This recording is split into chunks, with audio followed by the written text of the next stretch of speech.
Hello everyone, welcome to my UPSC. This is Current Affairs Test 2. It is a continuous process. If you are preparing for UPSC or state PSC civil services exams, then you can join this course, especially current affairs course, and the course link is available in the description below. You can check. Let's begin.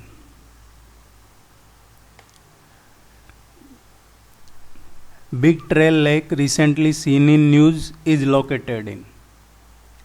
Big trail lake, ये जो अभी चर्चा में है, ये कहाँ पे है? बिग ट्रेल लेक है, ये अलास्का की न्यूएस्ट लेक है, सबसे नई लेक है अलास्का की, और ये लार्जेस्ट मीथेन एमिशन हॉटस्पॉट है। कहाँ पे? आर्कटिक में। जो आर्कटिक सी है उसमें सबसे बड़ा मीथेन एमिशन हॉटस्पॉट है ये थर्मोक्रास्ट लेक है। और ये जो थर्मोक्रास्ट लेक है, ये बनता कैसे है? ग्लेशियर मेल्ट होता है, ग्लेशियर मेल्ट होता है और वो अर्थ का जो सरफेस है उससे कोलैप्स करता है, अर्थ के सरफेस से कोलैप्स करता है। उसके बाद एक सिंक होल फॉर्म करता है और वो ओवरफ्लो करता है within water as an outcome, और उससे थर्मोक्रास्ट लेक फॉर्म होती है। ये चर्चा में क्योंकि अभी recently newly formed this thermokarst lake in Alaska are releasing methane bubbles. ये अलास्का में है, बी इसका करेक्ट आंसर है। सॉरी, आप चैनल को जरूर सब्सक्राइब कर लीजिएगा, आपको रेगुलर बेसिस पे करंट अफेयर्स का परफेक्ट कोर्स मिलता रहेगा। दोरक टेक्निक, जो दोरक टेक्निक है recently seen in news is related to. ये दोरक टेक्निक किससे रिलेटेड है? जो अमेरिकन मेट्रोलॉजिस्ट है उससे रिलेटेड है।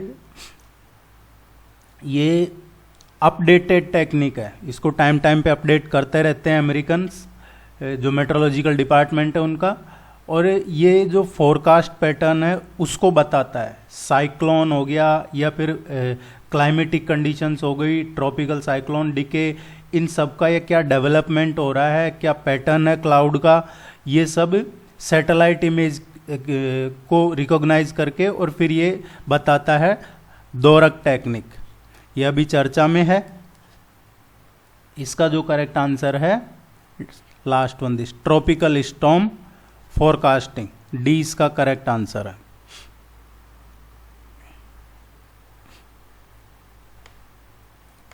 Consider the following statements. All the members of Bay of Bengal Initiative for Multi-Sectoral Technical and Economic Cooperation BIMSTEC are littoral states. देखिए ये कह रहा है कि जो BIMSTEC के जितने भी मेंबर्स हैं वो लिटोरल स्टेट्स हैं। अब लिटोरल स्टेट्स क्या होता है? जो कोस्टल बाउंड्री होती है या कोस्टल नेबर्स होते हैं, वो लिटोरल स्टेट होता है। लेकिन जो बिम्स्टेक को देखोगे आप तो नेपाल भी इसका मेंबर है, भूटान भी इसका मेंबर है, और ये लैंडलॉक कंट्री है।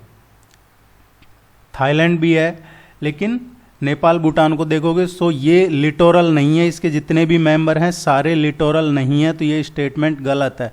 Bay of Bengal time dialogue BOBMD is organised by BIMSTEC. ये जो बे ऑफ बंगाल डायलॉग है ये बिम्स्टेक ने इसको ऑर्गेनाइज किया है, ये सही नहीं है। ये जो Bay of Bengal maritime dialogue है इसको ऑर्गेनाइज किया है किसने? Centre for Humanitarian Dialogue and Pathfinder जो फाउंडेशन है उसने। और इसके साथ साथ जो थिंक टैंक है India, Sri Lanka, Bangladesh, Thailand, Indonesia, इनके। सो ये भी इनकरेक्ट है। क्वेश्चन पूछ रहा है इनकरेक्ट कौन से हैं? दोनों ही स्टेटमेंट इनकरेक्ट है। इसका करेक्ट आंसर आएगा दिस वन, सी।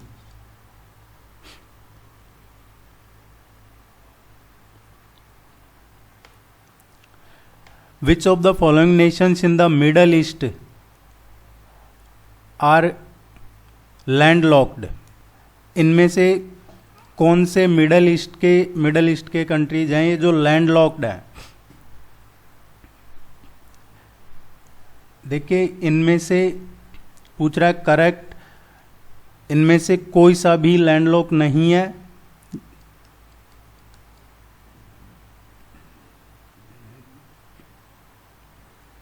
इसका मैं आपको मैप में समझाता हूं। इसका करेक्ट आंसर आएगा डी। आप मैप जरूर देखिएगा, अभी ये मिडल ईस्ट में और स्पेशली जो यूरोप है उसका वहां से क्वेश्चन बनेगा। देखिए एक एक करके हम देखते हैं। ईरान, ईरान है, ये लैंडलॉक नहीं है, इधर कैस्पियन सी है। देन टर्की, टर्की है, ब्लैक सी है, मेडिटेरेनियन सी है, ये भी लैंडलॉक नहीं है। इराक, इराक भी लैंडलॉक नहीं है। ये देखिए इराक यहाँ लैंडलॉक नहीं है, ये इधर। एंड आप देखेंगे सीरिया, सो सीरिया ये लैंडलॉक नहीं है। इनमें से कोई सा भी कंट्री लैंडलॉक नहीं है, मिडल ईस्ट के कंट्री। इनको आप अच्छे से मैप में जरूर देखिएगा एक बार फिर से। Consider the following statements about Agri Adopt. Agri Adopt क्या है? ये अभी रिसेंटली गवर्नमेंट ने ये ऑनलाइन टूल है, फ्री ऑनलाइन टूल, इसका नेम है एग्री अडॉप्ट, और ये लॉन्च किया है किस लिए? टू हेल्प फार्मर्स, किसानों के लिए। और वो किस बेस पे है कि वो अब जो फार्मिंग करें वो क्लाइमेटिक कंडीशन के बेस पे, क्योंकि क्लाइमेटिक कंडीशन बदल रही है। तो ये टूल आया है ताकि क्लाइमेटिक कंडीशन के हिसाब से वो जो एक्टिविटीज़ है उनकी फार्मिंग में वो क्लाइमेटिक कंडीशन बेस रहे हैं। Agri Adopt was developed by World Resources Institute and National Agro Foundation. ये करेक्ट है, ये सही है। इसको डेवलप किया है WRI एंड NAF ने। It is a free online tool to help farmers plan their activities based on climatic condition. Agri Adopt targets 3 crops globally, rice, cotton and wheat. देखिए ये 3 क्रॉप्स को टारगेट तो किया है, लेकिन इसमें जो राइस है तमिलनाडु, जो कॉटन है आंध्र प्रदेश, और इसमें व्हीट नहीं है, व्हीट की जगह इसमें है कॉफ़ी। कॉफ़ी वो भी कोलंबिया। सो ये इनकरेक्ट है। इसमें करेक्ट पूछा गया है, correct statement first and second दोनों करेक्ट है। इंपॉर्टेंट क्वेश्चन है, आ सकता है आपके एग्जाम में।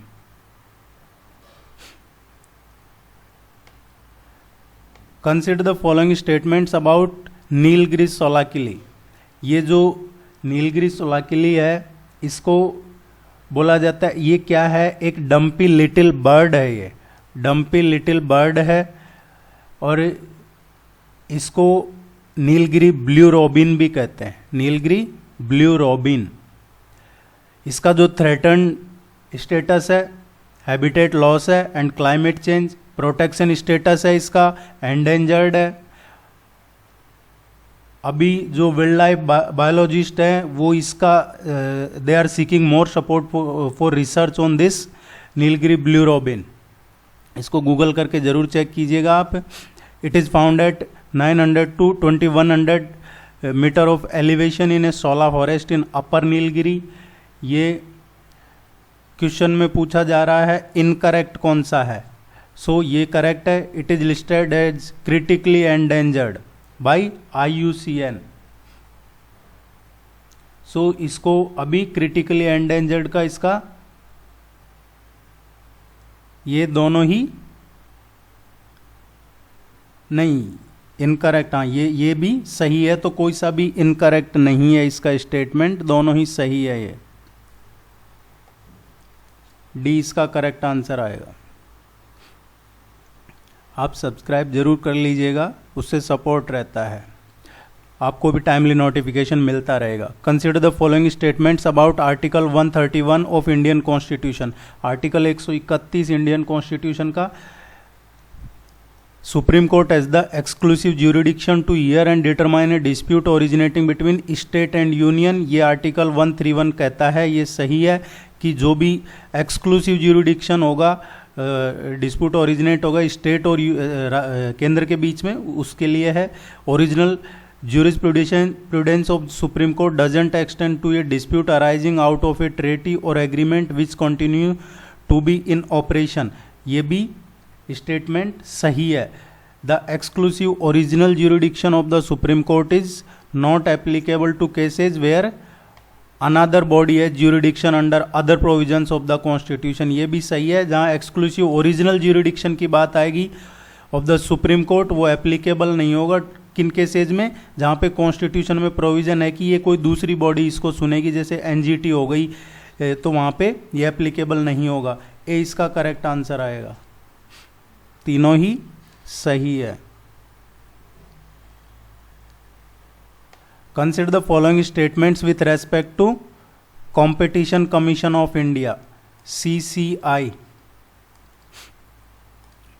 It is a statutory body within the Ministry of Commerce and Industry and is responsible for enforcing the Competition Act of 2002.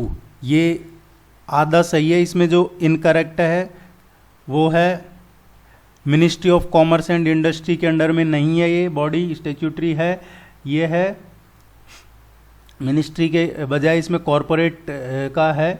ये जो मिनिस्ट्री ऑफ कॉरपोरेट अफेयर्स है वो उसके अंडर में आता है ये। The Commission is also required to give an opinion on competition issues on a reference received from a statutory authority established under any law. ये स्टेटमेंट करेक्ट है।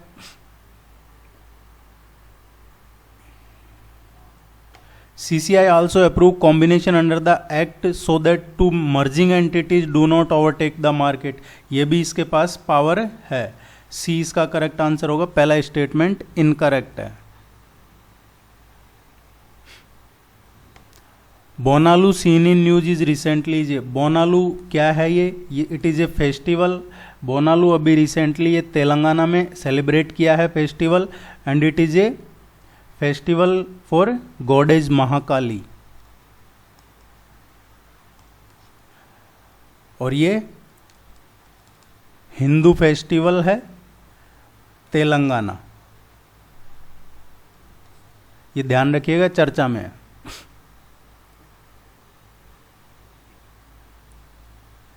TiHAN a testbed which was launch recently is related to, TiHAN ये testbed अभी recently ये test किया है तिहान, ये और autonomous navigation के लिए इसको कहाँ टेस्ट किया है, एट IIT हैदराबाद,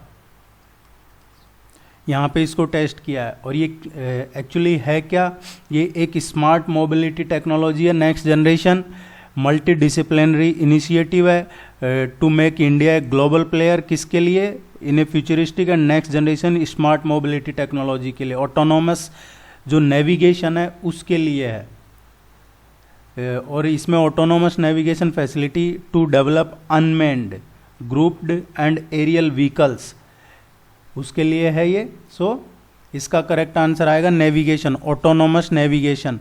और ये IIT हैदराबाद ने अभी टेस्ट किया है, तियान इंडिया का है।